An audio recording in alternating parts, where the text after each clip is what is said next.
Hello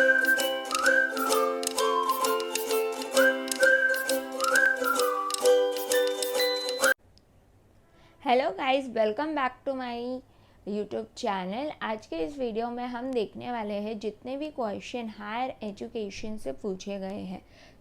इस video में आप देखोगे कि 2023 से लेकर 2006 तक जितने भी क्वेश्चंस पूछे गए हैं from higher education system.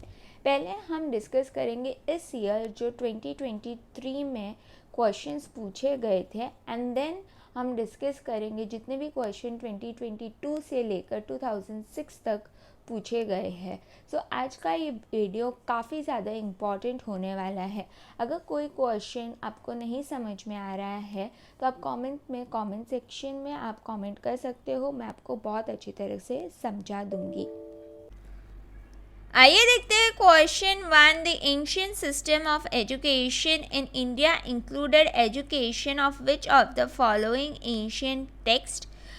A Vedas, B Brahmanas, C Upanishads, D Dharma Sutras. Choose the most appropriate answer from the options given below. मैं आपको बता दूँ, एंशिएंट एजुकेशन सिस्टम जो है वो 4 सोर्सेस से आई है। फर्स्ट है वेदास, सेकेंड है ब्राह्मणास, थर्ड है उपनिषद और फोर्थ है धर्मा सूत्रास। यहाँ पर अगर आप देखो सही ऑप्शन कौन सा है, यहाँ पर करेक्ट आंसर है ऑप्शन 4। यहाँ पर A, B, C and D correct है। नेशनल एजुकेशन पॉलिसी 2020 से पूछा गया है। अब ये वाली जो पॉलिसी है काफ़ी ज़्यादा इम्पॉर्टेंट है इंडिया के लिए। क्वेश्चन वहाँ से बना है, according to National education policy 2020, India will be promoted as a global study destination providing premium education at affordable cost, thereby helping to restore its role as। ठीक है, A economic power, B knowledge economy, C Vishwa Guru, D Shiksha Guru. अब यहाँ पर correct answer है विश्व गुरु। ठीक है, कहा गया था कि नेशनल एजुकेशन पॉलिसी 2020 में ये एम है हमारा कि हम विश्व गुरु या वर्ल्ड लीडर्स कहलाने चाहिए। यहाँ पर करेक्ट आंसर आएगा ऑप्शन सी विश्व गुरु। ऑप्शन सी यहाँ पर करेक्ट है। आइए देखते हैं question 3। What is the full form of NCIBE? अब यहाँ पर 4 ऑप्शंस दिए गए हैं। करेक्ट आंसर है यहाँ पर option 2, National Committee for Integration of Vocational education. Option 2 यहाँ पर करेक्ट है। आइए देखते हैं question 4। The Government of India created Department of Science and Technology in the year?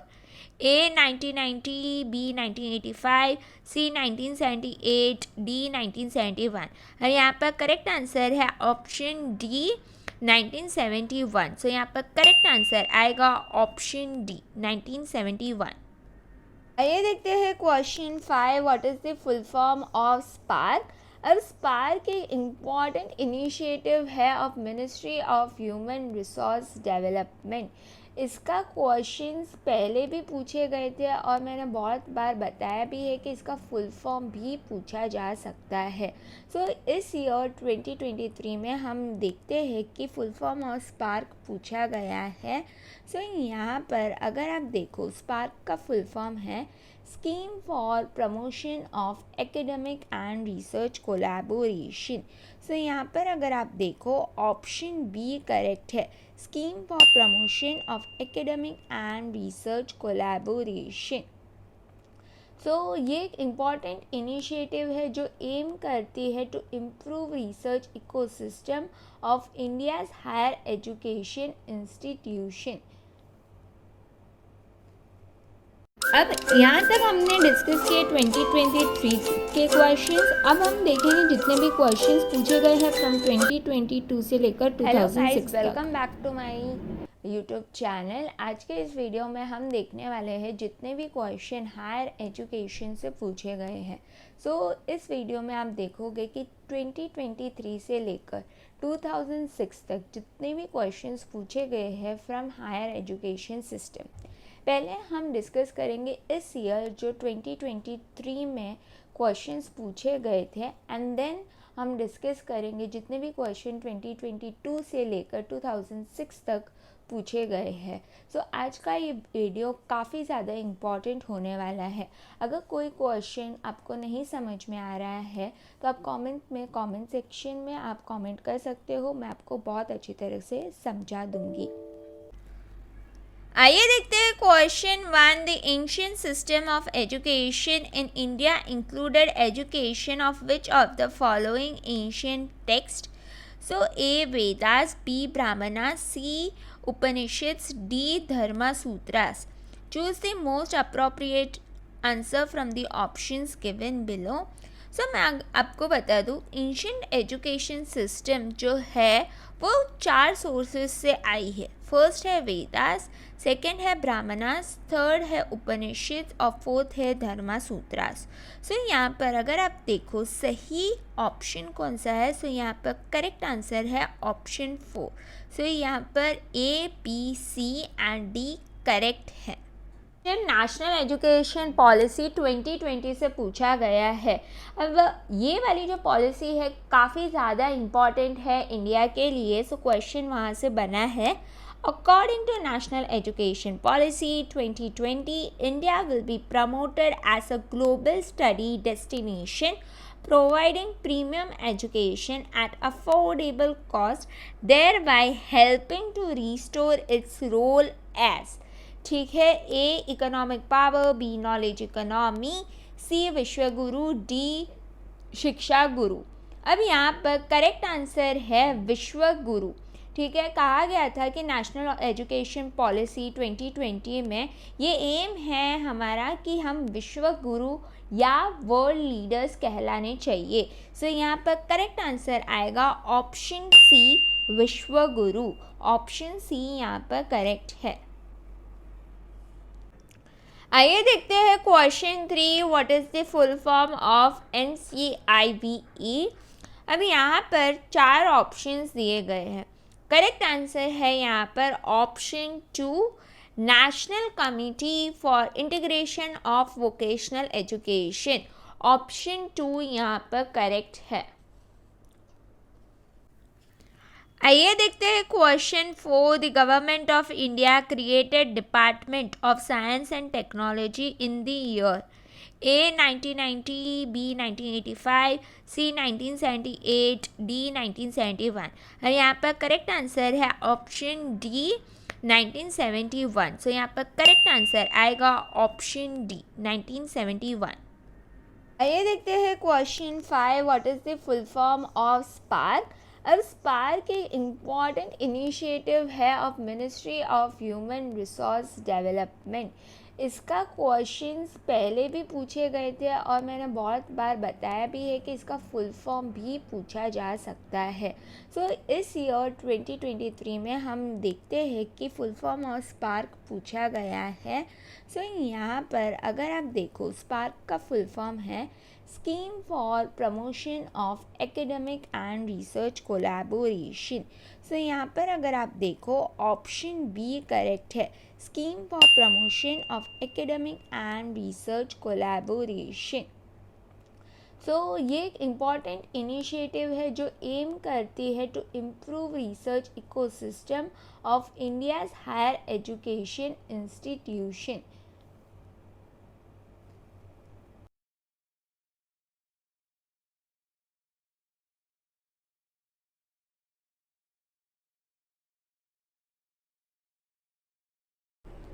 आइए देखते हैं question 1। NITI Aayog is option A national institution for transforming India. So यहाँ पर करेक्ट आंसर ही ऑप्शन ए है, national institution for transforming India. So correct answer is option A. आइए देखते हैं question 2। Minimum period for PhD should be of 2 years and there should be a viva voice examination for PhD degree. This recommendation was made by A. Indian University Commission, wrong, B. Sadler's Commission, ये भी गलत है, सी Radhakrishnan commission, ये एकदम सही है। यहाँ पर करेक्ट आंसर है ऑप्शन सी राधाकृष्णन कमीशन। अब राधाकृष्णन कमेटी को कहा भी जाता है यूनिवर्सिटी एजुकेशन कमीशन।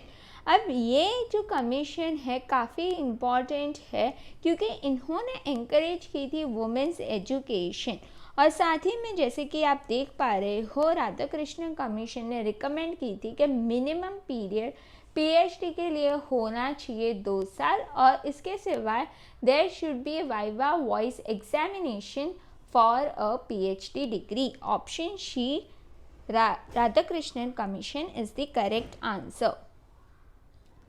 आइए देखते हैं question 3। Gurukul system of education in India flourish during A Vedic and Upanishadic period, B Mauryan period, C Kushana period, D Gupta period. यहाँ पर करेक्ट आंसर है option A Vedic and Upanishadic period. आइए देखते हैं question 4। Which of the following are not a statutory bodies. अब आप ये जान लो स्टैट्यूटरी जो बॉडी है वो क्रिएट होती है बाय पार्लियामेंट। ठीक है, 5 स्टैट्यूटरी बॉडीज आप ज़रूर से याद रखना बिकॉज हर दफ़ा एग्जामिनेशंस में ये 5 स्टैट्यूटरी बॉडीज़ पूछे ही जाते हैं। फर्स्ट है NMC, इसका फुल फॉर्म है National Medical Commission. Then we have second statutory body AICTE, इसका फुल फॉर्म है all India council for technical Education. Third है NCTE, इसका फुल फॉर्म है national council for Teachers Education. Fourth है UGC university grants Commission. Fifth है BCI Bar Council of India. इसे Bar Council of India कहा जाता है। इसका जो मेन काम है वो है to set a framework for the standards of advocates eligibility. ठीक है, सो ये है Bar Council of India. So 5 statutory bodies आपको याद रखनी है। National Medical Commission, second All India council for technical Education, third National council for Teachers Education, fourth University grants Commission, fifth Bar Council of India. इसके सिवा जो non statutory bodies है वो है NAC और सेकेंड है NCERT। सो यहाँ पर करेक्ट आंसर है NAC and NCERT, option A and C। सो यहाँ पर अगर हम देखें तो यहाँ पर करेक्ट आंसर है option 3 only, NAC and NCERT को। अब NCERT और NAC का फुल फॉर्म जान लो।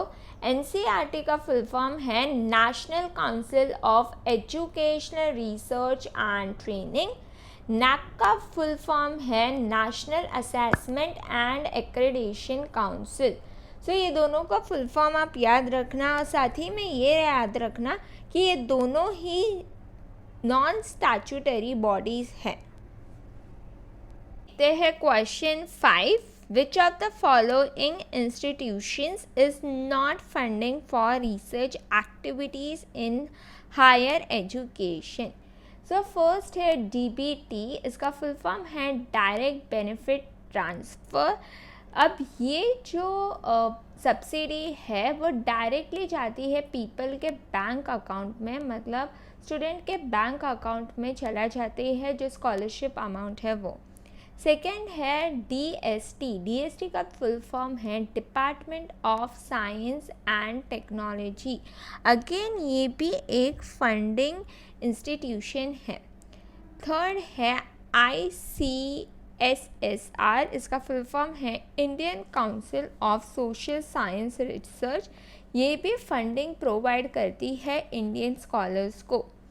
अब फोर्थ है वो है NCTE, अब इसका फुल फॉर्म है national council for teacher education. अब ये कोई फंडिंग एक्टिविटी नहीं प्रोवाइड करता है। ठीक है, सो ये एक स्टैट्यूटरी बॉडी है पर यहाँ पर से कोई फंडिंग की उम्मीद नहीं कर सकते आप। सो यहाँ पर करेक्ट आंसर है option D NCTE, National council for Teachers Education. आइए देखते हैं क्वेश्चन 6। क्वेश्चन 6 है teacher education is option 1 professional education, option 2 vocational education, option 3 technical education, option 4 skill education. यहाँ पर करेक्ट आंसर है ऑप्शन 1 प्रोफेशनल एजुकेशन। ऑप्शन 1 यहाँ पर correct है, प्रोफेशनल एजुकेशन। देखते हैं question 7। The main role of UGC in higher education is to dash. A. Open universities in all over India. B. Accredit universities. C. Control universities administration. D. Provide funds to universities. यहाँ पर correct answer है option D, provide funds to universities. Option D यहाँ पर correct है। आइए देखते हैं question 8। Which of the following universities was the centre of military education during Vedic period. A Takshashila, B Nalanda, C Gunashila, D Kundanpur. अब यहाँ पर करेक्ट आंसर है option A Takshashila. Takshashila option A यहाँ पर करेक्ट आंसर है। ये देखते हैं question 9। To receive the degree Vasu learner was expected to learn minimum dash years in gurukul. Option A 12, option B 24, option C 6, option D 8। यहाँ पर करेक्ट आंसर है ऑप्शन बी 24। आइए देखते हैं question 10। The University Education Commission 1948 recommended that there should be minimum dash working days excluding examination days in universities and colleges. So यहाँ पर correct answer है option ए 180 days। ठीक है, ऑप्शन ए यहाँ पर करेक्ट है 180 days। आइए देखते हैं question 11। Most of the state universities are dash in nature. A. Affiliating university. B. Deemed university. C. Self-financing university. D. Private universities. अब यहाँ पर करेक्ट आंसर है option A affiliating universities। Option A यहाँ पर correct है। आइए देखते हैं question 12। For creation and development of MOOC courses in different disciplines, MHRD has notified dash is one of the 8 national coordinators. A. Mumbai Vidyapeeth. B. UGC University Grants Commission. C. Yashwantrao Chavan Maharashtra Open University. D. IIT Mumbai. अब यहाँ पर correct answer है option B UGC university grants Commission. अब आपको पता होने चाहिए 8 national MOOC coordinators के बारे में। आइए देखते हैं 8 नेशनल MOOC कोऑर्डिनेटर्स के बारे में। आइए देखते हैं 8 national MOOC coordinators. Number first है national programme on technology enhanced learning NAPTIL। Second UGC जो हमने पढ़ा university grants commission. Third CEC consortium for educational communication. Fourth NIOS national institute for open schooling. Fifth IGNOU Indira Gandhi national open university. Sixth IIM Bangalore। Seventh NITTR National Institute of Technical Teachers Training and Research। एथ NCRT National Council of Educational Research and Training। So ये है 8 coordinators NAPTIL, UGC, CEC, NIOS, IGNOU, IIM Bangalore, NITTR, NCRT। Next question है according to UGC list published the state with the most universities is. Uttar Pradesh, B Maharashtra, C Tamil Nadu, D Rajasthan. यहाँ पर correct answer है राजस्थान। माना जाता है कि राजस्थान में अराउंड 84 यूनिवर्सिटीज़ है। सो यहाँ पर ऑप्शन डी राजस्थान करेक्ट है। आइए देखते हैं question 14। In order to be eligible और the status of deemed to be university and institution among other essential condition must have to its credit which of the following: A, at least 2 research publication in peer reviewed of Scopus Web of Science journals per year per faculty.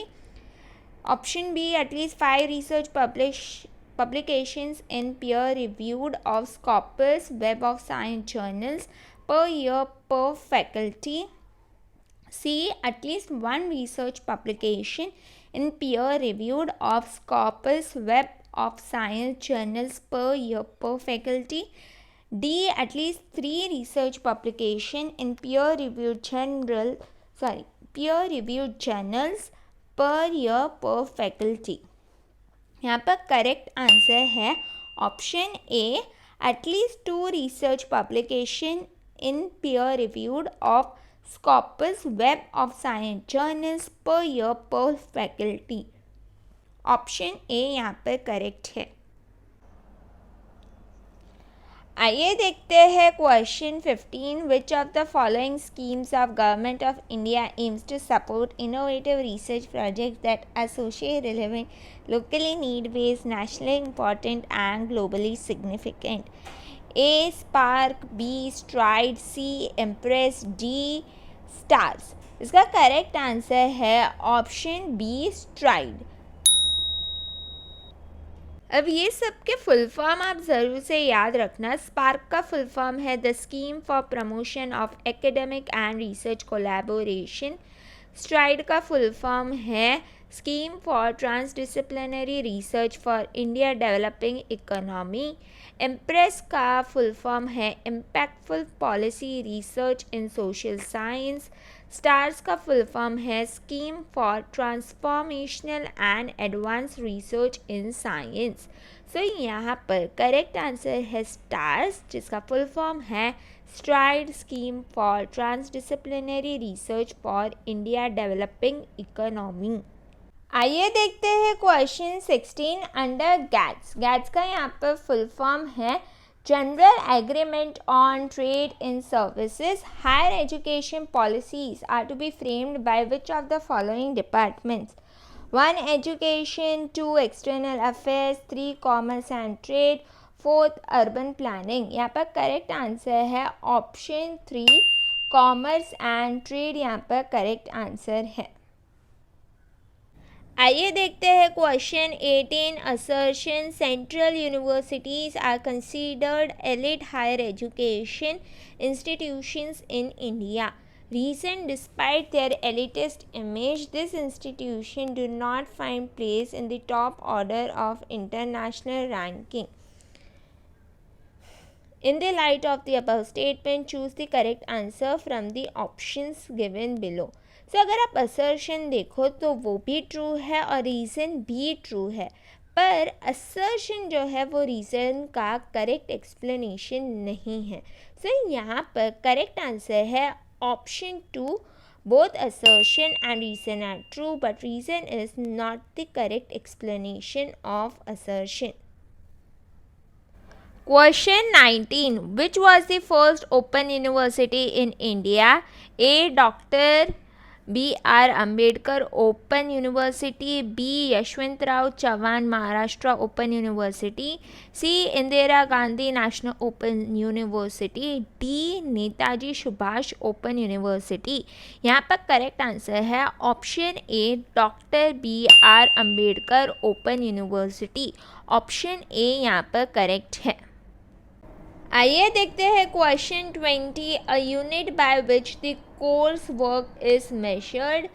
A credit, B grade, C grade point, D credit point. अभी ये जो question है काफ़ी ज़्यादा confusing है। इसका correct answer है option a credit. अब क्वेश्चन में जो ऑप्शंस दिए गए वो बहुत ज़्यादा कंफ्यूजिंग है। एक एक टर्म को मैं समझाती हूँ कि ये टर्म किसको डिनोट करता है, ठीक है। पर यहाँ पर करेक्ट आंसर है ऑप्शन ए, क्रेडिट।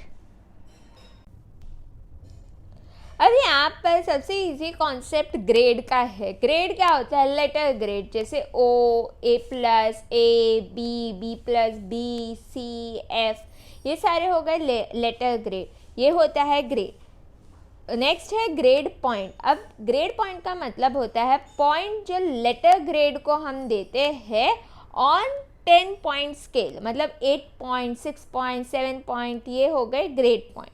फिर क्रेडिट पॉइंट क्या होता है? क्रेडिट पॉइंट का एक फॉर्मूला है। फॉर्मूला क्या है क्रेडिट पॉइंट का?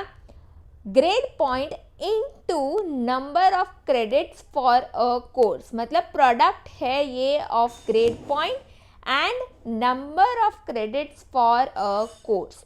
सो ये होते हैं ये कॉन्सेप्ट्स। आइए देखते हैं question 22। Which one of the following is responsible for assessment and accreditation of higher education institutions in India? A. UGC, B. NAC, C. NCTE, D. AICTE। अब इसका करेक्ट आंसर है ऑप्शन बी, NAC।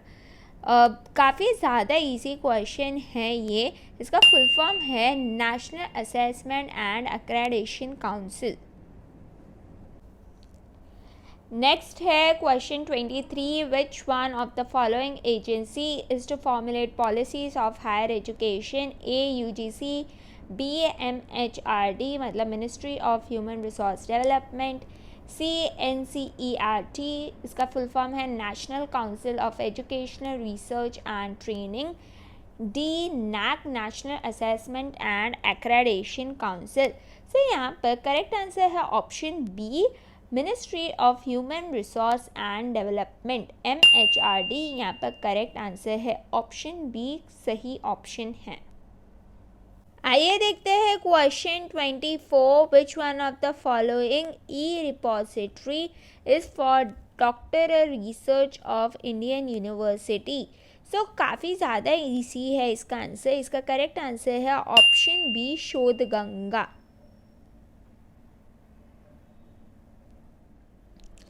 आइए देखते हैं 25। Question 25। What is the full form of ICSSR? सो यहाँ पर correct answer है option A, Indian council of social science research. यहाँ पर करेक्ट आंसर आएगा option A, Indian council of social science research. अब लिस्ट 1 में दिए गए हैं यूनिवर्सिटीज़, लिस्ट 2 में दिए गए हैं लोकेशन। अब यूनिवर्सिटीज़ को लोकेशंस के साथ मैच करना था। सो फर्स्ट है जगन्नाथ संस्कृत यूनिवर्सिटी, इसका करेक्ट आंसर है पुरी, उड़ीसा। सेकंड है राष्ट्रीय संस्कृत यूनिवर्सिटी, इसका करेक्ट आंसर है Tirupati. Then we have Kameshwar Singh Sanskrit university, इसका करेक्ट आंसर है दारभंग, जो सिचुएटेड है in Bihar. Then we have Gurukul Kangri Sanskrit university, ये सिचुएटेड है हरिद्वार, उत्तराखंड। सो यहाँ पर अगर आप देखो, Jagannath Sanskrit university Puri, Rashtriya Sanskrit university Tirupati, Kameshwar Singh Sanskrit university Darbhanga, and then we have Gurukul Kangri Sanskrit university, ये सिचुएटेड है in Haridwar. So 1C, 2A, 3B, 4D यहाँ पर करेक्ट आंसर है। अब देखते हैं question 26। Abhijit goes to singing classes, which type of education is this? A formal education, B informal education, C non formal education, D technical education and non technical education. यहाँ पर correct answer है option A, formal education. Option A यहाँ पर correct है। आइए देखते हैं next question. Regarding the Maharashtra University Act 1994, Which one of the following articles suggested a various rules of admission for the senior college? 4 options दिए गए थे. अब यहाँ पर करेक्ट आंसर है ऑप्शन ए, आर्टिकल 65 यहाँ पर करेक्ट है. आइए करते हैं मैच द कॉलम. एक कॉलम में दिए गए हैं एजुकेशनलिस्ट, दूसरे कॉलम में दिए गए हैं स्पेशल एजुकेशनल कंट्रीब्यूशन. फर्स्ट है लुइस ब्राइल. अब इसका करेक्ट आंसर है blind learners. Then we have Helen Keller. इसका करेक्ट आंसर है dumb and deaf learners. Then we have Thomas Edison. इसका करेक्ट आंसर है deaf learners. And then we have Lal Advani. इसका correct answer है handicap learners. So ये है इसका correct answer A4, B3, C2, D1. Next question है identify the sustainable development goals from the list given below. अब sustainable development goals बहुत ज़्यादा important है. 17 सस्टेनेबल डेवलपमेंट गोल्स हैं. उनको क्रोनोलॉजिकली आपको याद रखना है, उनका नंबर आपको याद रखना है. ठीक है. सो ज़ीरो हंगर डेफिनेटली एक सस्टेनेबल डेवलपमेंट गोल नंबर 2 है. फिर क्वालिटी एजुकेशन अगेन एक SDG है और ये सस्टेनेबल डेवलपमेंट गोल नंबर 4 है, क्वालिटी एजुकेशन. फिर यूनिवर्सल प्राइमरी एजुकेशन नहीं है. D clean water and sanitisation, again ये भी करेक्ट है. सस्टेनेबल डेवलपमेंट गोल नंबर 6 कहता है कि एक पर्सन के पास होना चाहिए clean water and sanitization. Then we have green agriculture, इसके बारे में कोई जिक्र नहीं है. Then we have climate action, again climate action भी करेक्ट है. ये है sustainable development goal number 13. So select the correct answer from the options given below. So यहाँ पर अगर आप देखो करेक्ट आंसर है zero hunger, quality education, clean water and sanitization, then climate action.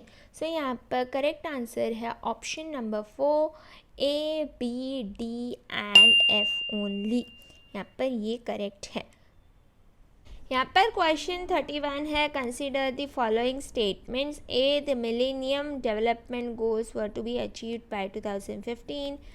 B, the Sustainable Development Goals will guide United Development Program policy until 2035. C, the Sustainable Development Goals came into effect in January 2016. So question पूछता है which of the above statements are correct. So यहाँ पर अगर आप सही से पढ़ो so A and C is correct. The Millennium Development Goals were to be achieved by 2015 and C, the Sustainable Development Goals came into effect in January 2016. So यहाँ पर option number 3 correct है, A and C only. Question है world की first university से पूछा गया है. Takshashila an ancient centre for higher learning in India was declared as a heritage site by the UNESCO in. अब तक्षशिला के बारे में आपको पता होना चाहिए कि हाल ही में ये है पाकिस्तान में और जब उस समय पर जब तक्षशिला में एडमिशन चाहिए होता तो उसके लिए मिनिमम एज थी 16. ठीक है. सो ये दो चीज़ के सिवा और एक चीज़ आपको ये पता होना चाहिए कि पॉपुलर आर्कियोलॉजिस्ट थे जिनका नाम था सर अलेक्जेंडर कनिंघम. अब इन्होंने रीडिस्कवर किया ruins of Takshashila around mid 19th century में और इन ईयर 1980 में तक्षशिला को डिक्लेयर कर दिया गया as a world heritage UNESCO site. So यहाँ पर करेक्ट आंसर आएगा ऑप्शन ए 1980. 1980 में डिक्लेयर कर दिया गया था तक्षशिला को as a UNESCO world heritage site. So यहाँ पर करेक्ट आंसर है ऑप्शन ए. आइए देखते हैं question number 33. MHRD government of India scheme RUSA supports the following components. अब रूसा का फुल फॉर्म है राष्ट्रीय उच्चतर शिक्षा अभियान. ठीक है. अब ये एक सेंट्रली स्पॉन्सर्ड स्कीम है, इसकी फंडिंग होती है, सेंट्रली स्पॉन्सर्ड स्कीम है ये लॉन्च हुआ था इन ईयर 2013। काफ़ी इम्पॉर्टेंट स्कीम है ये, जिसके बारे में आपको नॉलेज होनी चाहिए। A, upgrading autonomous colleges to the status of a university, एक कंपोनेंट रूसा का डेफिनेटली है। B, providing maintenance grants to university, ये गलत है, ठीक है। C, setting up of a new professional colleges in unserved and underserved areas to the country, एकदम correct है।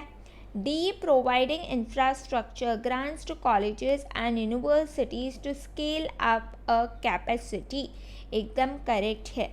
E, more scholarship programmes to supplement the cost of education, ये भी correct है। तो अगर आप देखोगे यहाँ पर बी ही इनकरेक्ट ऑप्शन है, बाकी सारे ही करेक्ट ऑप्शन हैं, ठीक है। यहाँ पर एफ कोई ऑप्शन नहीं है, वो गलती से आ गया है। Choose the correct answer from the options given below. So यहाँ पर करेक्ट आंसर आप देखोगे option number 4, A, C, D and E only, option 4 यहाँ पर करेक्ट है। नेक्स्ट क्वेश्चन काफ़ी ज़्यादा इजी है, राष्ट्रीय उच्चतर शिक्षा अभियान, इसके पहले ही रूसा का क्वेश्चन पूछा गया है। राष्ट्रीय Uchchatar Shiksha Abhiyan, a centrally sponsored scheme aiming at providing strategic funding to eligible state higher educational institution was launched in, मैं आपको बता देती हूँ इसका ईयर है इन ईयर 2013, ठीक है। ये लॉन्च हुआ था इन ईयर 2013, तो इसका करेक्ट आंसर है ऑप्शन ए 2013। नेक्स्ट क्वेश्चन है, which of the following are the goals of higher education in India? A, access, B, equity, C, quality and excellence, D, relevance, E, value based education, F, compulsory and free education. Select the correct answer from the code given below. अब 5 main goals थे for higher education. Number first है greater access, second equity, third quality and excellence, fourth relevance, fifth value based education. जो यहाँ पर extra option या गलत option दिया है वो है compulsory and free education.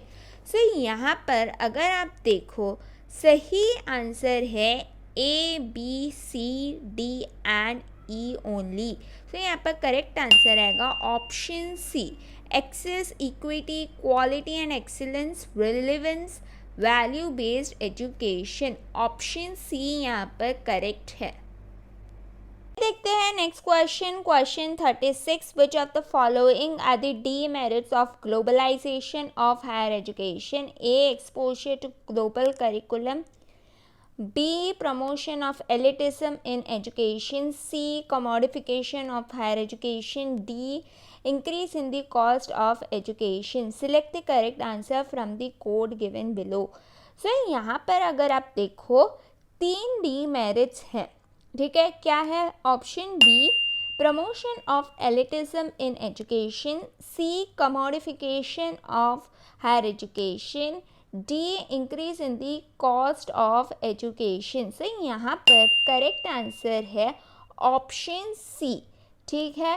B, C and D ये तीनों ही डीमेरिट्स है of globalization of higher education.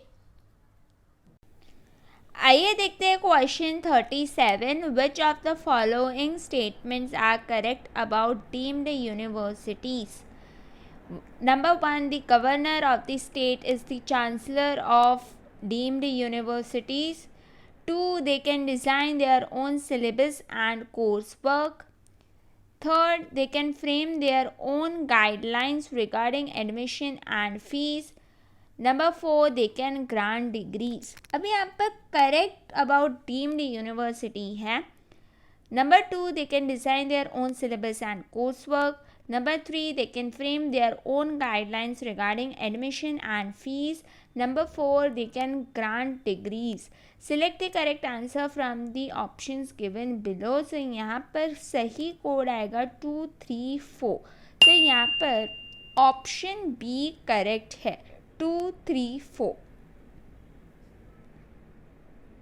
आइए देखते हैं question 38. The purpose of value education is best served bye focusing on A. Cultural practices prevailing in the society. B. Norms of conduct laid down by a social group. C. Concern for human values. D. Religious and moral practices and institution. यहाँ पर correct answer है option C, concern for human values. ये है main purpose of value education, concern for human values. Option C यहाँ पर correct है. Question 39. Which of the following statements are correct about distance education in India? Number first है it supplements formal education. Second, it reduces the cost of education. Third, it replaces the formal education. Fourth, it enhances access to education. So यहाँ पर अगर आप देखो option 1, it supplements formal education. Code second, it reduces the cost of education. Fourth, it enhances access to education. Correct statements हैं, ठीक है. Incorrect statement या false statement है it replaces the formal education. Select the correct answer from the codes given below. So यहाँ पर अगर आप देखोगे तो सही कोड आएगा option C, first, second and fourth only. It supplements formal education. It reduces the cost of education. Fourth, it enhances access to education. Option C यहाँ पर correct है.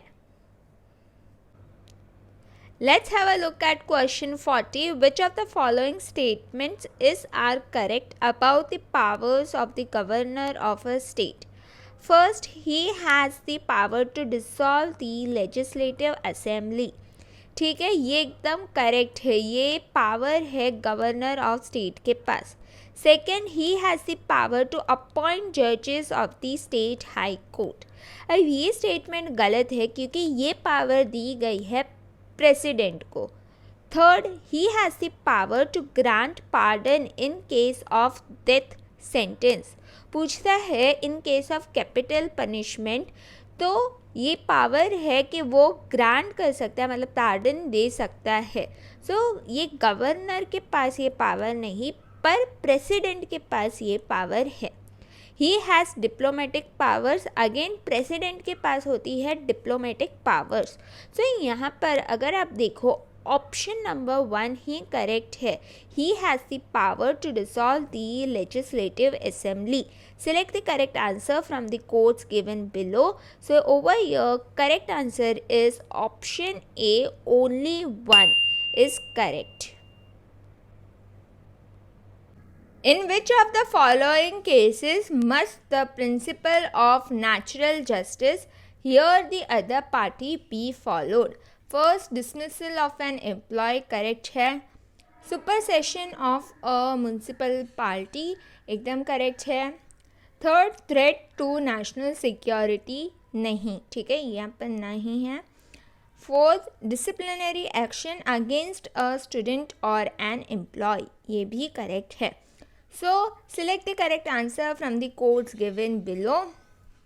सो यहाँ पर अगर आप देखो तो यहाँ पर करेक्ट आंसर है ऑप्शन नंबर सी, ठीक है. First, second and fourth. Dismissal of an employee, supersession of a municipality, disciplinary action against a student or an employee. Option C यहाँ पर करेक्ट है. आइए देखते हैं क्वेश्चन 42. आने वाले समय में बहुत ज़्यादा चांसेस है कि ये क्वेश्चन अगेन रिपीट हो सके. Which of the following core values among the institutions of higher education are promoted by the NAAC. NAAC का फुल फॉर्म है national assessment and accreditation council. अब यहाँ पर इसके 5 मेन फंक्शंस है जो हर एक हायर एजुकेशन इंस्टीट्यूशन को अपने कोर वैल्यूज़ में रखने चाहिए। नंबर फर्स्ट है contributing to national development. Second, inculcating a value system among students. Third, fostering global competencies among students. Fourth, quest for excellence. Fifth, promoting the use of technology. So ये है 5 function: contributing to national development, inculcating a value system among students, third, fostering global competencies among students, fourth, quest for excellence, fifth, promoting the use of technology. अब यहाँ पर अगर आप देखो option number first contributing to national development एकदम correct है। Second, fostering global competencies among the students, ये भी करेक्ट है। Third, inculcating a value system among the students, ये भी करेक्ट है। Fourth, promoting the optimum utilization of infrastructure, अब ये करेक्ट नहीं है, ठीक है, ऑप्शन 4 यहाँ पर नहीं है।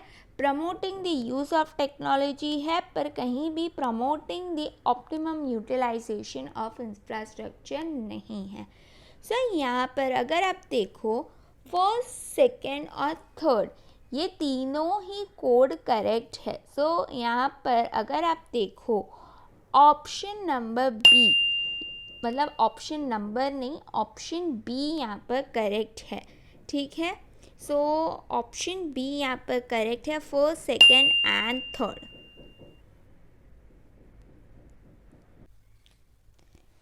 नेक्स्ट क्वेश्चन है the best way for providing value education is through A, discussion on scriptural text, B, lecture discourses on values, C, seminar symposia on values, D, mentoring and reflective sessions on values. यहाँ पर correct answer है option B, lecture discourses on values. Option B यहाँ पर correct है।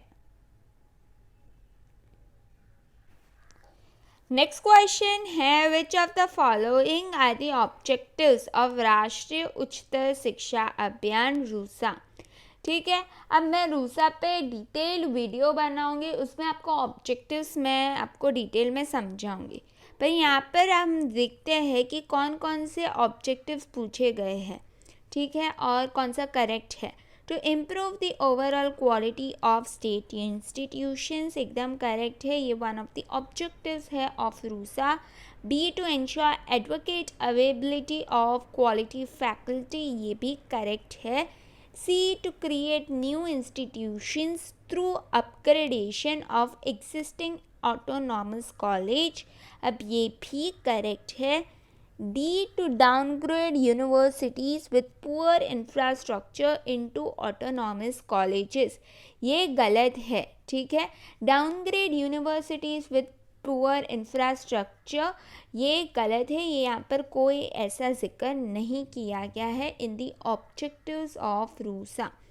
यहाँ पर D जो है वो ऑब्जेक्टिव नहीं है, बाकी ए, बी, सी आदि objectives of RUSA.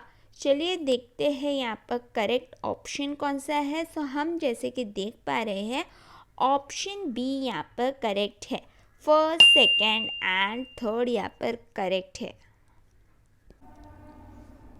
Question 45, the South Asia University is situated in the city of, काफ़ी ज़्यादा इजी क्वेश्चन है। यहाँ पर करेक्ट आंसर है न्यू दिल्ली, ऑप्शन सी यहाँ पर करेक्ट है, न्यू दिल्ली। आइए देखते हैं question 46, the university grants Commission was established with which of the following aims. First, promotion of research and development in higher education, correct है। Second, identifying and sustaining institutions of potential learning, ये भी correct है। Third, capacity building of teachers, ये भी correct है। Fourth, providing autonomy to each and every higher educational institution in India, ये गलत है। ठीक है, ऐसा कोई एम नहीं था जब यूनिवर्सिटी ग्रांट्स कमीशन एस्टैब्लिश्ड हुआ था। तो यहाँ पर अगर आप देखो सही कोड है फर्स्ट, सेकेंड एंड थर्ड। सो यहाँ पर अगर ऑप्शन में देखो, ऑप्शन बी यहाँ पर करेक्ट है। Promotion of research and development in higher education, second, identifying and sustaining institutions of potential learning, third, capacity building of teachers. First, second and third is correct. आइए देखते हैं question 47। Which of the following institutions are confer or grant degrees under the UGC Act 1956। अब UGC Act 1956 right to confer or grant degrees के बारे में क्या कहता है? नंबर फर्स्ट चीज, a university established or incorporated by or under a central act, a provisional act or a state act. ठीक है। Second, an institution deemed to be a university under Section 3. Third, an institution specially empowered by an Act of Parliament to confer or grant degrees। अगर ये तीन universities या ये तीन institution grant कर सकती है डिग्रीज़ को, कौन सी? नंबर फर्स्ट, यूनिवर्सिटी जो इनकॉर्पोरेटेड है under central act, provisional act and state act. Second, institution जो डीम टू बी यूनिवर्सिटी हो। थर्ड, इंस्टीट्यूशन स्पेशली एम्पावर्ड हो by an act of parliament to confer or grant degrees. ये तीन चीज़ें बताई गई है इन यूजीसी एक्ट 1956। आइए ये क्वेश्चन को पूरा रीड करें। अगर आपको ये सिंपल सी बात पता है तो ये क्वेश्चन सॉल्व करना आपके लिए बहुत ज़्यादा इजी हो जाएगा। First, A university established by an act of a parliament. जैसे यहाँ पर दिया गया था, जैसे हमने पढ़ा, an institution specially empowered by an act of parliament to confer or grant degrees। ठीक है, ये करेक्ट है। Second, a university established by an act of legislature, ये भी करेक्ट है। Then, a university institution established by a linguistic minority, यहाँ पर कहीं भी यूनिवर्सिटी एक्ट 1956 में इसका जिक्र नहीं है। Fourth, an institution which is deemed to be university, ये भी करेक्ट है। सो यहाँ पर अगर आप देखो सही कोड कौन सा है, फर्स्ट, सेकेंड एंड फोर्थ यहाँ पर सही कोड है। सो यहाँ पर करेक्ट ऑप्शन आएगा option C, first, second and fourth. ठीक है, ऑप्शन सी यहाँ पर करेक्ट है। आइए देखते हैं question 48। Which of the following organization deals with capacity building program on educational planning? A, NCERT, B, UGC, C, NAAC, D, NUEPA. NUEPA का full form है National university of educational planning and Administration. ये एक premier organization है जो deal करती है with capacity building and research planning. So यहाँ पर करेक्ट आंसर है न्यूपा, ऑप्शन डी करेक्ट है। न्यूपा का फुल फॉर्म ज़रूर से याद रखना, national university of educational planning and administration. आइए देखते हैं question 49। From the following identify the organization that provides a common platform to all universities, including institutions of national importance। ठीक है, सो यहाँ पर करेक्ट आंसर है option B, association of Indian universities. अब इसका जो शॉर्ट फॉर्म है वो है AIU। सो ज़रूर से याद रखना कि AIU ये एब्रीवेशन का फुल फॉर्म है एसोसिएशन ऑफ इंडियन यूनिवर्सिटी। ये बेस्ड है इन दिल्ली और ये एक ऐसा ऑर्गेनाइजेशन है जो इंक्लूड करता है conventional university, central universities, state universities, private universities deemed to be universities, and institute of national importance. So ये एक important platform है सारी ही universities के लिए. Which one of the following sequences correctly reflects the evolution of educational technology support in higher education? ठीक है, अब यहाँ पर जो 4 ऑप्शंस दिए गए हैं उसमें से मोस्ट करेक्ट है ऑप्शन बी. ठीक है, पहले टेक्स्ट बुक सप्लीमेंटेशन होता था, फिर धीरे धीरे प्रोग्राम लर्निंग मटेरियल आया, उसके बाद मॉड्यूलर मटेरियल आए और अब ऑनलाइन मेथड्स काफ़ी ज़्यादा फेमस है. सो यहाँ पर ऑप्शन बी करेक्ट आएगा. Textbook supplementation, programmed learning material, modular material and online methods. Option B is correct. आइए देखते हैं question 51. Which of the following emphasize that education needs to be managed in an atmosphere of utmost intellectual rigor, seriousness of purpose and freedom essential for innovation and creativity? A. National Policy on Education 1968. B. National Policy on Education 1986. C. Niti Aayog 3-year action agenda from 2017-18 to 2019-20. Draft National Educational Policy 2019. अब यहाँ पर correct answer है option B, National Policy on Education 1986. ये यहाँ पर correct answer है option B, National Policy on Education 1986. आइए देखते हैं question 51. What are the current challenges in the field of higher education in India? First, expansion. Second, equity. Third, funds. Fourth, examination reforms. Fifth, excellence. So यहाँ पर जो current challenges है in higher education in India, first है expansion, second है equity, third है excellence. So यहाँ पर जो सही कोड है वो है first expansion, second equity, fifth excellence. So यहाँ पर अगर आप देखो ऑप्शन डी यहाँ पर करेक्ट है, first, second and fifth only. आइए देखते हैं question 52. Which among the following adversely affects the inclusive character of the institutions of higher education? A. To promote quality of education. B. To select very competent faculty. C. To use uniform criteria to select the institutions so that charges of partiality can be avoided. D. To provide fund for doing quality research. यहाँ पर correct answer है option C, to use uniform criteria to select the institution so that the charges of partiality can be avoided. Option C यहाँ पर correct है. Question 53. Gross enrolment ratio in higher education is the total enrollment ratio in higher education regardless of age expressed as a percentage to the eligible official population in a given school year. Which of the following age groups explains the eligible official population in this regard? A. 16 to 21 years. B. 17 to 22 years. C. 18 to 23 years.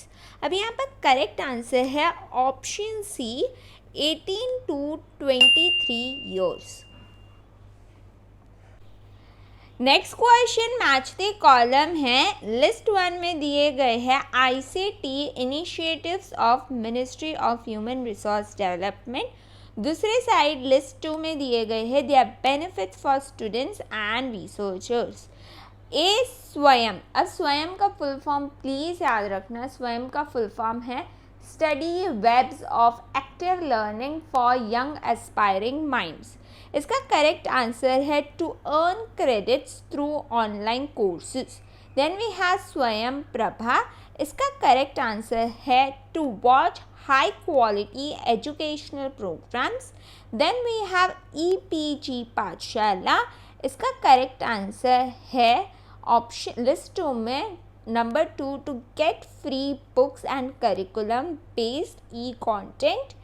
D e Yantra, इसका correct answer है to get hands on experience in embedded system. So A Swayam, इसका correct answer है 4 to earn credits through online courses. B Swayam Prabha, इसका correct answer है 3 to watch high quality educational programmes.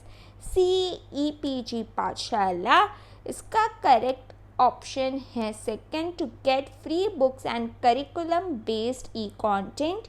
D e Yantra, इसका correct answer है 1 to get hands on experience in embedded system. सो ये है match the column. देखते हैं question 55, which of the following initiatives of MHRD deal with e-governance for institutions and universities? A. Samarth, B. विद्वान। अब विद्वान क्या है? एक टाइप ऑफ एक्सपर्ट डेटाबेस है जहाँ पर नेशनल रिसर्चर्स का नेटवर्क है, ठीक है। फिर सी इरनिस, इरनिस का फुल फॉर्म है Indian research information network system. And then we have Swayam, ज़रूर से याद रखना, मैं बार बार कहती जा रही हूँ, स्वयं का फुल फॉर्म याद रखना, study web of active learning for young aspiring minds. So यहाँ पर करेक्ट आंसर है ऑप्शन ए समर्थ। अब समर्थ स्टैंड्स करता है smarter automation engine for universities. So यहाँ पर करेक्ट आंसर है ऑप्शन ए।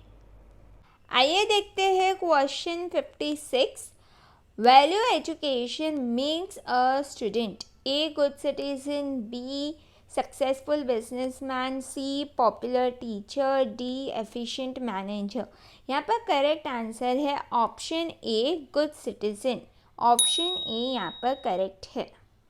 आइए देखते हैं question 57, networking of libraries through electronic media is known as InfiniBnet, LibNet, C internet और D HTML। यहाँ पर करेक्ट आंसर है ऑप्शन ए InfiniBnet। अब ये जो InfiniBnet है वो क्या है? इंफॉर्मेशन एंड लाइब्रेरी नेटवर्क है ये, ठीक है। अगर आप फर्स्ट 3 लेटर्स लो इंफॉर्मेशन का, फर्स्ट 3 लेटर्स लो लाइब्रेरी का, और फर्स्ट 3 वर्ड्स लो आप नेटवर्क का, तो ये वर्ड से बनता है एब्रीविएशन InfiniBnet। ये एक इम्पॉर्टेंट लाइब्रेरी नेटवर्क है इंडिया में। सो यहाँ पर करेक्ट आंसर है option A InfiniBnet। Next question है the university which telecast interactive educational programs through its own channel is A BR Ambedkar open University Hyderabad, B IGNOU, C University of Pune, D Annamalai University. यहाँ पर correct answer है option B IGNOU. IGNOU का full form याद रखना, Indira Gandhi national open University. काफ़ी important question है, आने वाले समय में हो सकता है कि ये रिपीट हो। सो इग्नू का फुल फॉर्म भी याद रखना, Indira Gandhi national open University. Next question है the government established the university grants Commission by an act of parliament in the year. ठीक है, काफ़ी ज़्यादा इजी क्वेश्चन है ये, यहाँ पर तो ऑप्शन देखने की भी ज़रूरत नहीं है। यहाँ पर करेक्ट आंसर है 1956, ऑप्शन डी यहाँ पर करेक्ट है। ठीक है, यूजीसी जो है इस समय पर स्टैट्यूटरी बॉडी का उसे दर्जा दे दिया गया। ज़रूर से याद रखना, जो इसके फर्स्ट चेयरमैन है वो है शांति स्वरूप भटनागर जी। अब ये इनके फर्स्ट चेयरमैन है। ये I think Gujarat set examination में ये सेम क्वेश्चन पूछा गया था कि यूजीसी के फर्स्ट चेयरमैन का नाम बताइए, तो ज़रूर से याद रखना शांति स्वरूप भटनागर जी। अब यूजीसी के 6 रीजनल सेंटर्स है, ज़रूर याद रखना ये 6 जगह कौन कौन सी है। फर्स्ट है पुणे, सेकंड है हैदराबाद, थर्ड है कोलकाता, फोर्थ है गुवाहाटी, फिफ्थ है बेंगलोर और सिक्स्थ है भोपाल। आइए देखते हैं next question. Universities having central campus for imparting education is called. अब यहाँ पर करेक्ट आंसर है डीम्ड यूनिवर्सिटी, ऑप्शन बी यहाँ पर करेक्ट है, डीम्ड यूनिवर्सिटीज। आइए देखते हैं question 61। The first Indian satellite for serving the educational sector is known as A. SET-EDU, B. INSAT-B, C. EDUSAT, D. INSAT-C। अब यहाँ पर करेक्ट आंसर है ऑप्शन सी, EDUSAT। EDUSAT यहाँ पर करेक्ट आंसर है। अब ज़रूर से याद रखना यहाँ पर 2 इम्पॉर्टेंट पॉइंट। EDUSAT को कहा भी जाता है GSAT-3 भी, ठीक है।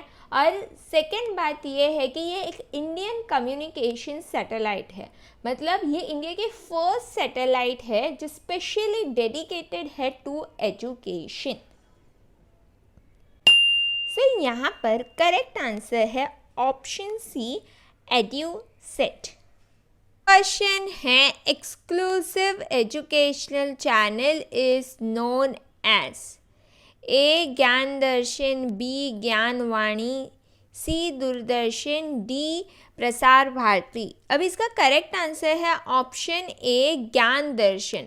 अब क्यों है ये भी जान लीजिए। ज्ञान दर्शन एक 24 आवर का एक एजुकेशनल चैनल है, ये एक इम्पॉर्टेंट पार्ट है ऑफ स्वयं प्रभा, और जो इसका ओनर है वो है प्रसार भारती। ज़रूर से याद रखना ये 3 important points of Gyan Darshan. Number first, it is 24 hour educational channel. Number second, ये एक इम्पॉर्टेंट पार्ट है ऑफ स्वयं प्रभा। थर्ड, ज्ञान दर्शन के जो ओनर है वो है Prasar Bharati. Question 63। The headquarter of Mahatma Gandhi Antarrashtriya Hindi विश्वविद्यालय इज सिचुएटेड इन। अब ये एक इम्पॉर्टेंट सेंट्रल यूनिवर्सिटी है जो एस्टैब्लिश की गई है bye act of parliament in year 1997, और ये जो सेंट्रल यूनिवर्सिटी है वो सिचुएटेड है वार्धा, महाराष्ट्र में। तो यहाँ पर करेक्ट आंसर है ऑप्शन सी, वार्धा। एक इम्पॉर्टेंट सेंट्रल यूनिवर्सिटी है ये, महात्मा गांधी अंतरराष्ट्रीय हिंदी विश्वविद्यालय, जो सिचुएटेड है वार्धा, महाराष्ट्र में। अब नेक्स्ट क्वेश्चन जो पूछा गया है वो पूछा गया है फ्रॉम वोकेशनल कोर्सेज। अब वोकेशनल कोर्सेज को ऑक्यूपेशनल कोर्सेज या टेक्निकल कोर्सेज भी कहते हैं। सो यहाँ पर पूछा गया है question, the aim of vocationalization of education is. ठीक है, तो पूछ रहा है कि वोकेशनल एजुकेशन का एम क्या होता है, मेन एम क्या है। पहले जान लो कि वोकेशनल जो एजुकेशन है वो एक टाइप ऑफ डिप्लोमा कोर्स है जहाँ पर आप tailoring, dress designing, photography, web designing, ये सारे एग्जाम्पल है of Vocational education. Vocational education जो है वो एक जॉब ओरिएंटेड ट्रेनिंग कोर्सेज होते हैं। सो आप अगर देखो गेमिंग, हाउसकीपिंग, ये सारे ही आते हैं अंडर वोकेशनल एजुकेशन। सो यहाँ पर एम पूछा गया है, चलिए देखते हैं, रीड करते हैं पूरा question. Option A, preparing students for vocation along with knowledge. B, converting liberal education into vocational education. C, giving more importance to vocational than general education. ठीक है, D making liberal education job oriented. So यहाँ पर अगर आप देखो correct answer है option B, converting liberal education into vocational education. Option B यहाँ पर करेक्ट है। आइए देखते हैं नेक्स्ट क्वेश्चन। एक मैच द फॉलोइंग है। लिस्ट 1 में दिए गए हैं इंस्टीट्यूट्स, लिस्ट 2 में दिए गए हैं लोकेशन। सो इंस्टीट्यूट्स को लोकेशंस के साथ मैच करना था। चलिए देखते हैं। Central institute of English and foreign languages, अब ये सिचुएटेड है इन हैदराबाद, तेलंगाना। ये एक इम्पॉर्टेंट इंस्टीट्यूट है जहाँ पर फॉरेन लैंग्वेजेस की पढ़ाई की जाती है, जैसे कि चाइनीज़, फ्रेंच, जर्मन, कोरियन। ठीक है। फिर ग्रामोदय विश्वविद्यालय, ये सिचुएटेड है in Chitrakoot, Madhya Pradesh. Then we have Central Institute of Higher Tibetan Studies, ये situated है in Dharamshala. Then we have IGNEU। अब IGNEU जो है इसका फुल फॉर्म आपको पता ही होना चाहिए, Indira Gandhi national open university. ये एक इम्पॉर्टेंट सेंट्रल यूनिवर्सिटी है जो लोकेटेड है इन न्यू दिल्ली। सो यहाँ पर है A, central institute of English and foreign languages जो लोकेटेड है in Hyderabad. Then we have Gramodaya Vishwavidyalaya जो लोकेटेड है in Chitrakoot. Then we have central institute of higher Tibetan studies जो सिचुएटेड है इन धर्मशाला।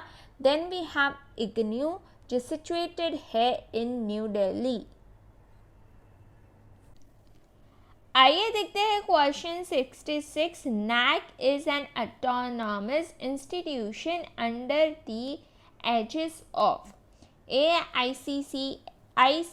AICSR। इसका फुल फॉर्म है Indian council of social science research. Then we have CSIR, इसका full form है council of scientific and industrial research.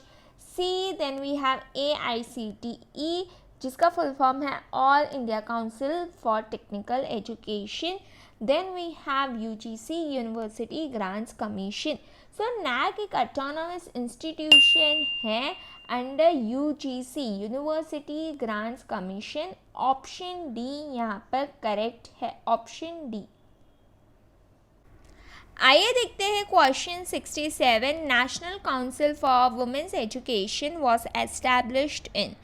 अब आपको पता होना चाहिए कि मई 1958 में गवर्नमेंट ने एस्टैब्लिश की थी national committee for women's education, और चेयरमैन का नाम भी ज़रूर से याद रखना, श्रीमती दुर्गाबाई देशमुख चेयरमैन थी ये कमेटी के। सो यहाँ पर करेक्ट आंसर है ऑप्शन ए 1958। ऑप्शन ए यहाँ पर करेक्ट है। Question 68. Which one of the following is not situated in New Delhi? A. Indian Council of Cultural Relation, definitely new Delhi में है। B. Indian Council of Scientific Research, ये भी new Delhi में situated है। C. National Council of Educational Research and Training, ये भी situated है New Delhi में। Then we have Indian Institute of advance studies, अब ये लोकेटेड है इन शिमला। तो यहाँ पर करेक्ट आंसर आएगा option D, Indian institute of advance studies जो सिचुएटेड है in Shimla. Question 69। Autonomy in higher education implies freedom in A administration, B policy making, C finance, D curriculum development. अब यहाँ पर करेक्ट आंसर है option D, curriculum development. अगर आप देखो ये क्वेश्चन को कहीं सारे वेबसाइट में इसका करेक्ट आंसर पॉलिसी मेकिंग भी दिया हुआ है, पर ऑथेंटिकली UGC नेट ने ऑप्शन डी को करेक्ट माना है। करिकुलम डेवलपमेंट करेक्ट होगा अकॉर्डिंग टू UGC नेट, पर अगर आप कुछ वेबसाइट्स देखो वहाँ पर पॉलिसी मेकिंग दिया हुआ है। सो प्लीज़ नोट कर लेना, यहाँ पर पॉलिसी मेकिंग नहीं होना चाहिए मेरे अकॉर्डिंग, यहाँ पर होना चाहिए correct answer option D, curriculum development. आइए देखते हैं मैच द फॉलोइंग। लिस्ट 1 में दिए गए थे इंस्टीट्यूशंस, लिस्ट 2 में दिए गए लोकेशन। अब फर्स्ट है डॉक्टर हरि सिंह गौर यूनिवर्सिटी, ये सिचुएटेड है इन सिटी ऑफ सागर, ठीक है, स्टेट ऑफ मध्य प्रदेश में है ये city Sagar. So yes, then we have SNDT university, ये सिचुएटेड है in Mumbai Maharashtra. Then we have MS university situated in Baroda, ये पब्लिक यूनिवर्सिटी है in Gujarat. Then we have JN Vyas university जो सिचुएटेड है इन जोधपुर राजस्थान, ये एक रिसर्च इंस्टीट्यूशन है। So A doctor Hari Singh Gour university, इसका करेक्ट आंसर है 4 सागर। B SNDT यूनिवर्सिटी, इसका करेक्ट आंसर है first Mumbai. Then we have C MS university, इसका करेक्ट आंसर है 2 Baroda. Then we have JN Vyas university, इसका करेक्ट आंसर है Jodhpur. According to Radhakrishnan Commission, the aim of higher education is A. to develop the democratic values, peace and harmony, B. to develop great personalities who can give their contributions in politics, administration, industry and commerce. ठीक है, C both A and B, D none of this. अब Radhe Krishnan commission के बहुत सारे AIIMS थे जब वो setup हुई थी, ठीक है। तो अगर आप देखो A एंड B ये दोनों ही एम थे ऑफ राधे कृष्णन कमीशन। सो यहाँ पर ऑप्शन C करेक्ट आएगा। A to develop the democratic values, peace and harmony, B to develop great personalities who can give their contribution in politics, administration, industry and commerce. So यहाँ पर both A and B are correct.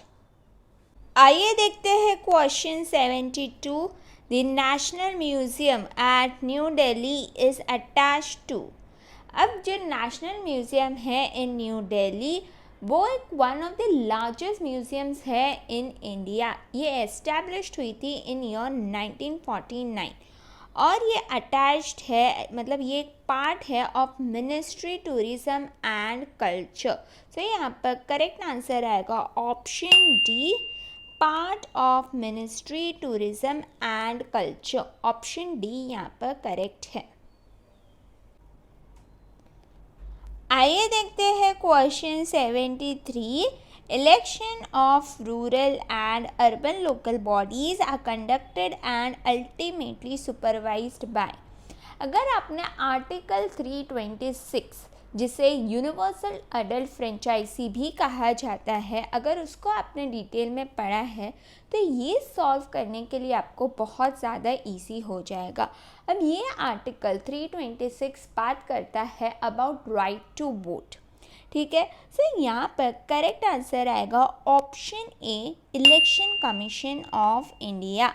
So election of rural and urban local bodies are conducted and ultimately supervised by Election Commission of India. Option A यहाँ पर correct है। आइए देखते हैं question 74। Which opinion is not correct? A. Education is a subject of concurrent list or 7th schedule of Constitution of India. ये statement correct है। Then we have B. University Grants Commission is a statutory body. ये statement भी correct है। C. Patent, inventions, design, copyright and trademarks are the subject of concurrent list. अब ये statement गलत है। क्यों गलत है? Because patent, inventions, design, copyright and trademarks are part of 7th schedule article 246. So यहाँ पर ये स्टेटमेंट है false. Then we have option D, Indian council of social science research is a statutory body related to research in social sciences. ये statement भी correct है। So यहाँ पर सही आंसर है ऑप्शन सी। ऑप्शन सी में अगर आप देखो patent, inventions, design, copyright and trademarks are the subject of concurrent list, ये opinion is not correct. So yes, चलते हैं नेक्स्ट क्वेश्चन की तरफ। अच्छा, अगर आप प्रीवियस ईयर क्वेश्चंस को सॉल्व करोगे हायर एजुकेशन से स्पेशली, तो आप नोटिस करोगे कि हमेशा एक क्वेश्चन ऐसा ज़रूर बनता है जहाँ पर इंस्टीट्यूट दिया गया होता है और उनके लोकेशंस पूछे गए होते हैं। या तो वो मैच द कॉलम के फॉर्म में होता है या तो MCQs के फॉर्म में होता है। सो कुछ इंस्टीट्यूशंस आपको याद रखना ज़रूरी है, उसके लोकेशंस आपको याद रखना ज़रूरी है। सो आइए सॉल्व करते हैं क्वेश्चन 75, जहाँ पर हम देखते हैं लिस्ट 1 में दिए गए हैं इंस्टीट्यूशंस, लिस्ट 2 में दिए गए हैं लोकेशन, मैच द कॉलम करना है। So A national law institute, अब इसका जो करेक्ट लोकेशन है ये सिचुएटेड है in Hyderabad. Then we have Indian institute of advance studies, ये सिचुएटेड है इन शिमला, ये एक इम्पॉर्टेंट रिसर्च इंस्टीट्यूट है। Then we have national judicial academy, ये गवर्नमेंट फंडेड ट्रेनिंग इंस्टीट्यूट है जो सिचुएटेड है in Bhopal. Then we have national savings institute, ये सिचुएटेड है इन नागपुर। सो अगर आप देखोगे ए नेशनल लॉ इंस्टीट्यूट ये सिचुएटेड है in Hyderabad. Then we have Indian institute of advance studies, ये सिचुएटेड है in Shimla. Then we have national judicial academy, ये सिचुएटेड है in Bhopal. Then we have national savings institute, ये सिचुएटेड है in Nagpur. आइए देखते हैं next question, question 76, the Kothari commission report was entitled on. अब आपको पता होना चाहिए कोठारी कमीशन के जो सब टाइटल है उसे कहा जाता है education for national development. So अगर आप यहाँ पर 4 ऑप्शंस देखो, option A education and national development, B learning to be adventure, C diversification of education, D education and socialisation in democracy. So यहाँ पर the most appropriate most correct answer यहाँ पर है option A education and national development. और यही Kothari commission का जो सब टाइटल है वो भी यही है एजुकेशन फॉर नेशनल डेवलपमेंट। सो यहाँ पर ऑप्शन ए हो जाता है करेक्ट।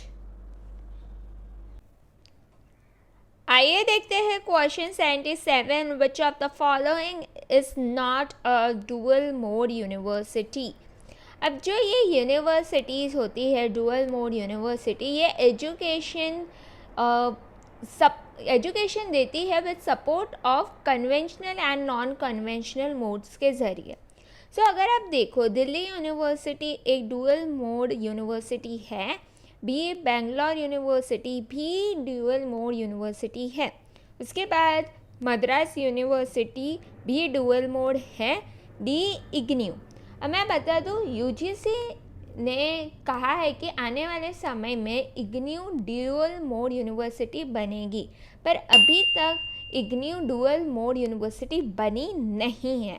सो यहाँ पर करेक्ट आंसर आएगा option D Indira Gandhi national open university. आइए देखते हैं question 79, which article of the constitution provides safeguards to Naga customary and their social practices against an act of parliament। So यहाँ पर अगर आप देखो यहाँ पर करेक्ट ऑप्शन है ऑप्शन ए आर्टिकल 371A। अब आर्टिकल 371A बात करता है about special provision in the state of Nagaland. So यहाँ पर करेक्ट आंसर आएगा आर्टिकल 371A, ऑप्शन ए यहाँ पर करेक्ट है।